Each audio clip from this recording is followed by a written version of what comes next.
इसरो भारत का अपना अंतरिक्ष स्टेशन बनाने की योजना पर काम कर रहा है। यह स्टेशन लोअर अर्थ ऑर्बिट में पृथ्वी से लगभग 400 किलोमीटर ऊपर स्थापित होगा। स्टेशन को एक साथ नहीं बल्कि कई मॉड्यूल्स में लॉन्च कर अंतरिक्ष में जोड़ा जाएगा। हर मॉड्यूल को LVM-3 रॉकेट से भेजा जाएगा।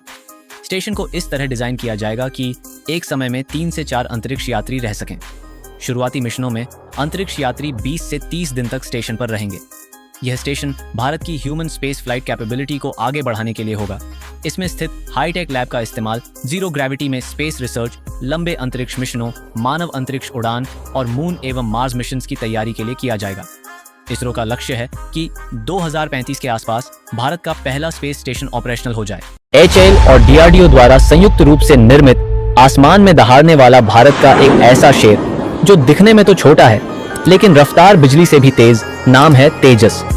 इसके नाम के जैसे ही इसकी स्पीड 1.8 मैक यानी करीब 2300 किलोमीटर प्रति घंटा।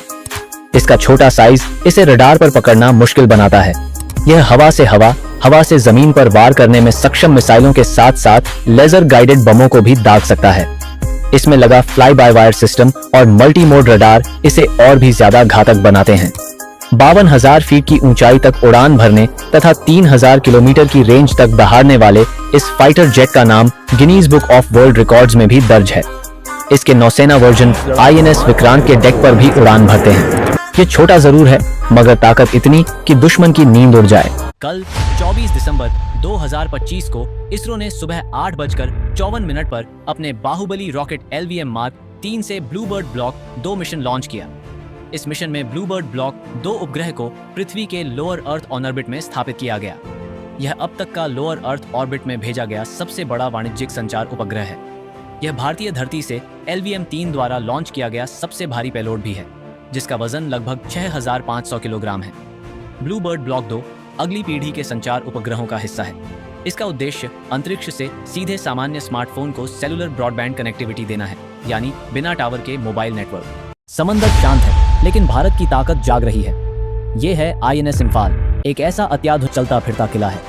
ये कोई मिसाइल नहीं, कोई बम नहीं, ये है भारत का खामोश हथियार, काली यानी kilo ampere linear injector Bharat की एक एडवांस्ड हाई एनर्जी टेक्नोलॉजी है जिसे बार्क और DRDO जैसे प्रमुख रिसर्च संस्थानों ने विकसित किया है। असल में काली एक पावरफुल इलेक्ट्रॉन एक्सिलरेटर है जो बेहद तेज एनर्जी बीम और पल्स पैदा करता है। ये हाई एनर्जी पल्स दुश्मन के रडार, कम्युनिकेशन और दूसरे इलेक्ट्रॉनिक सिस्टम को सेकंडों में फेल कर सकती है। बिना किसी धमाके और आवाज के यह तकनीक दुश्मन को तकनीकी रूप से अंधा और बेबस बना सकती है। यानी कम दिखावा लेकिन जबरदस्त ताकत, यही है मेक इन इंडिया की असली स्ट्रेंथ। रॉयल एनफील्ड एक ऐसा नाम जो सिर्फ बाइक नहीं, लोगों का एटीट्यूड भी है, जिसकी tagline made like a gun goes like a bullet इसे सबसे अलग बनाती है। जी हाँ, 1901 में बनी पहली बाइक आज यह दुनिया की ओल्डेस्ट रनिंग ब्रांड है, जो 1955 में भारत पहुंची और बन गई देश की सड़कों की सुपरस्टार। इतना ही नहीं, आजादी के बाद यह भारतीय सेना द्वारा हिमालय बॉर्डर पर पेट्रोलिंग के लिए पहली पसंद भी बनी। इसके एग्जॉस्ट की थंब वॉइस खुद में एक चलती फिरती पहचान है। क्लासिक, मेटोर, हिमालय। रॉयल एनफील्ड का हर मॉडल एक ही बात कहता है, ये बाइक नहीं, रॉयल्टी है। दोस्तों, अगर आप भी इस रॉयल्टी के फैन हैं तो कमेंट जरूर। आपने नार्को टेस्ट का नाम तो सुना ही होगा। जी हाँ, वही टेस्ट। जब कोई अपराधी झूठ बोल रहा होता है तब पुलिस उसके दिमाग का ताला खोलकर सच्चाई बाहर निकाल लेती है। तो आइए जानते हैं यह टेस्ट आखिर किया कैसे जाता है। सबसे पहले इस टेस्ट को करने के लिए कोर्ट से आदेश लेना पड़ता है। साथ ही साथ इस टेस्ट के दौरान फोरेंसिक एक्सपर्ट, जांच अधिकारी, डॉक्टर व मनोवैज्ञानिक चिकित्सक की मौजूदगी आवश्यक होती है। अब टेस्ट के दौरान अपराधी को सोडियम पेंटाथॉल या सोडियम एमाइटल का इंजेक्शन दिया जाता है, जिसकी डोज उसके उम्र, वजन, स्वास्थ्य और जेंडर पर निर्भर करती है। इसके बाद इंसान हिप्नोटिक स्टेज में चला जाता है, यानी वह इंसान न तो पूरी तरह से होश में रहता है और न ही पूरी तरह से बेहोश। इस दौरान उस इंसान का दिमागी कंट्रोल कमजोर पड़ जाता है। अब पुलिस इसी अवस्था में उससे सवाल करती है, जिससे वह इंसान बिना सोचे समझे सारे राज उगल देता है और सारे जवाब रिकॉर्ड कर लिए जाते हैं। लेकिन ध्यान देने वाली बात है कि कई बार इस टेस्ट के दौरान इंसान केवल अपनी कल्पना या आधा अधूरा सच भी बोल देता है। इसी वजह से कोर्ट इसे सबूत के तौर पर नहीं मानता है। अर्थात नार्को टेस्ट की 100% सटीकता की संभावना नहीं होती, बल्कि यह मात्र घटना से जुड़े साक्ष्यों तक पहुंचाने का एक मनोवैज्ञानिक तरीका है। ये कोई आम हथियार नहीं, ये है भारत का पिनाका रॉकेट सिस्टम। डीआरडीओ द्वारा बनाया गया ये स्वदेशी मल्टी बैरल रॉकेट लॉन्चर दुश्मन पर एक साथ 12 रॉकेट बरसाता है, वो भी सिर्फ 44 सेकंड में। पिनाका की रेंज अब 75 से 90 किलोमीटर तक पहुंच चुकी है और इसमें गाइडेड रॉकेट्स भी हैं जो बेहद सटीक हमला करते हैं। इसका इस्तेमाल भारतीय सेना चीन और पाकिस्तान बॉर्डर पर कर रही है। तेज तैनाती, जबरदस्त ताकत और पूरा मेक इन इंडिया पिनाका, मतलब दुश्मन की तबाही तय। सोचिए, अगर कोई खदान इतनी गहरी हो कि वहां तक पहुंचने में पूरा 1 घंटा लग जाए। ये है एम्पोनिंग गोल्ड माइंस, जो दक्षिण अफ्रीका के कार्लेटविले शहर के पास स्थित है और ये दुनिया की सबसे गहरी सोने की खदान मानी जाती है। इसकी गहराई है करीब 3.8 किलोमीटर, यानी अगर आप इस खदान को उल्टा खड़ा कर दें तो इसका सिरा माउंट एवरेस्ट की आधी ऊंचाई तक पहुंच जाएगा। अंदर का तापमान 60 डिग्री सेल्सियस तक चला जाता है, इसलिए ठंडी हवा पंप की जाती है ताकि मजदूर सांस ले सकें। यहाँ से हर साल लगभग 8,700 किलो से ज्यादा सोना निकाला जाता है, जो दुनिया के सबसे शुद्ध सोनों में से एक है।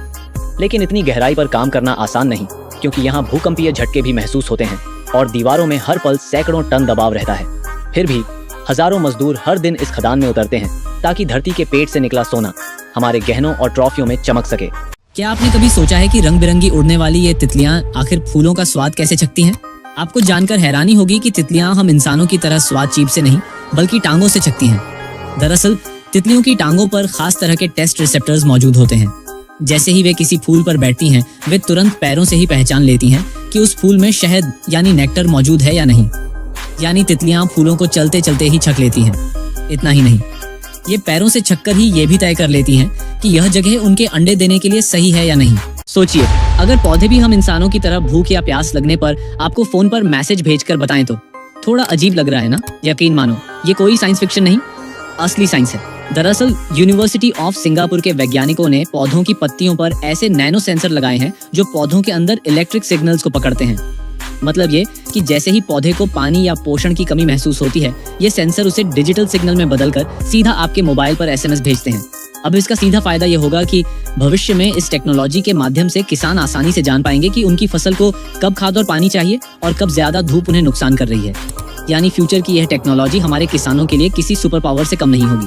दोस्तों, आपने कभी सोचा कि ड्रोन शो में जितने भी ड्रोन एक साथ उड़ते हैं वे आपस में टकराते क्यों नहीं हैं? उन्हें एक साथ कंट्रोल कैसे किया जाता है और कैसे वे अलग अलग आकृतियां बनाते हैं? तो चलिए बताते हैं। सबसे पहले, सभी ड्रोन्स में जीपीएस और सेंसर लगे होते हैं जो उन्हें उनकी सही पोजीशन बताते हैं। फिर एक कंप्यूटर सॉफ्टवेयर पूरे शो का फ्लाइट प्लान बनाता है, मतलब ड्रोन्स किस दिशा में, कितनी ऊंचाई पर और किस स्पीड से उड़ेंगे। शो के दौरान यह सॉफ्टवेयर सभी ड्रोन्स को रेडियो सिग्नल से कमांड भेजता है, जिससे ड्रोन अपने जीपीएस और सेंसर की मदद से बिना आपस में टकराए सही फॉर्मेशन में उड़ते हैं। अब शो में आकृतियां बनाने के लिए एक खास तरह का सॉफ्टवेयर यूज किया जाता है जो शो के पैटर्न, डिजाइन और एनिमेशन को तय करता है। इसके बाद जब ड्रोन एक साथ उड़ते हैं तो ड्रोन में लगी एलईडी लाइट्स रात के आसमान में अलग अलग आकृतियां बनाती हैं। दोस्तों, अगर आपने भी ड्रोन शो देखा है तो कमेंट कीजिए। केरल के कोचिन शिपयार्ड में बना समंदर में तैरता हुआ एक ऐसा विशाल किला जो आसमान में दहाड़ने वाले शेरों का घर है। नाम है INS विक्रांत। 45,000 टन वजनी ये किला 262 मीटर लंबा है, यानी लगभग 3 फुटबॉल मैदान जोड़ दो, जिस पर एक साथ 30 लड़ाकू विमान और हेलीकॉप्टर उड़ान भर सकते हैं। MiG-20 से लेकर MH-60R हेलीकॉप्टर तक सब इसके डेक पर दहाड़ते हैं। यह 28 नॉट्स यानी 50 किलोमीटर प्रति घंटा की रफ्तार से समुद्र को चीरता हुआ आगे बढ़ता है। इसमें रहते हैं 1600 से ज्यादा नौसैनिक, यानी यह खुद में पूरा तैरता हुआ शहर है, जिसके अंदर हॉस्पिटल से लेकर किचन तक सब मौजूद है। इस किले में है 2300 से ज्यादा कंपार्टमेंट और एक हाईटेक कंट्रोल रूम जो किसी साई-फाई मूवी जैसा लगता है। गर्व की बात यह है कि यह पूरी तरह से स्वदेशी निर्मित यानी मेड इन इंडिया है। तो अब कमेंट में लिखिए जय हिंद। राफेल सिर्फ एक फाइटर जेट नहीं, एक उड़ता हुआ हथियार है। ये फ्रांस में बना 4.5 जनरेशन का लड़ाकू विमान है, जिसे भारत ने 2020 में अपनी वायुसेना में शामिल किया।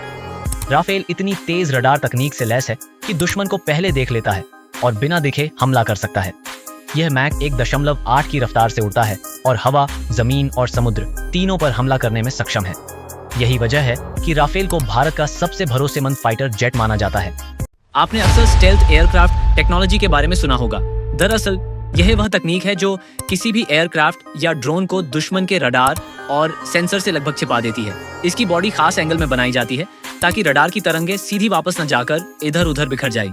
जहाज पर ऐसा पेंट और मटेरियल लगाया जाता है जो रडार वेव्स को सोख लेता है, जिससे वह रडार स्क्रीन पर बहुत छोटा या फिर बिल्कुल भी नहीं दिखता। इंजन की आवाज और गर्मी कम रखने के लिए डिजाइन अंदर छुपाई जाती है ताकि थर्मल सेंसर भी उसे पकड़ न सके। सतह पर चकाचौंध कम होती है जिससे दूर से रोशनी रिफ्लेक्ट नहीं होती। कई बार इलेक्ट्रॉनिक सिस्टम फर्जी सिग्नल भेजकर रडार को कंफ्यूज भी कर देते हैं। कुल मिलाकर स्टेल्थ प्लेन अदृश्य नहीं होता, बस सेंसर को इतना धोखा देता है कि वे उसे समय पर पकड़ ही नहीं पाते। क्या आपने कभी नोटिस किया कि पेन की कैप में बना ये छोटा सा छेद क्यों होता है? कई लोग सोचते हैं ये तो बस एक डिजाइन है या फिर इंक सूखने से बचाने के लिए, लेकिन इसकी असली वजह है सेफ्टी। कल को मान लो अगर कोई बच्चा या बड़ा गलती से इस कैप को निगल ले और गले में फंस जाए, तो ये छोटा सा छेद सांस लेने के लिए थोड़ी सी जगह छोड़ देता है, यानी दम घुटने का खतरा कम हो जाता है। इसी वजह से कई कंपनियों को ये फीचर रखना कानूनन जरूरी है। तो अगली बार जब पेन की कैप देखो तो याद रखना, ये छोटा सा छेद सिर्फ डिजाइन के लिए नहीं है, बल्कि किसी की जान बचाने वाला जबरदस्त आइडिया है। अगर मैं कहूं कि एक कंप्यूटर वो काम सेकंडों में कर सकता है जो आज के सुपर कंप्यूटर हजारों साल में करें, क्या आप यकीन करोगे? यही है क्वांटम कंप्यूटर। नॉर्मल कंप्यूटर जहां सिर्फ 0 और 1 बिट्स पर चलता है, वहीं क्वांटम कंप्यूटर के क्यूबिट्स एक साथ 0 और 1 दोनों हो सकते हैं। इसे कहते हैं सुपरपोजिशन। और जब क्यूबिट्स आपस में जुड़ते हैं यानी एंटेंगलमेंट, तो ये मशीन कैलकुलेशन की स्पीड को हजारों गुना बढ़ा देती है। इससे वैज्ञानिक नई दवाइयों की खोज, मौसम की सही प्रिडिक्शन कर पाएंगे, एआई को और भी स्मार्ट बनाएंगे, जिससे साइबर सिक्योरिटी की दुनिया ही बदल जाएगी। साथ ही यह स्पेस के गहरे राजों को भी उजागर करेगा। सीधे शब्दों में क्वांटम कंप्यूटर भविष्य की चाबी है।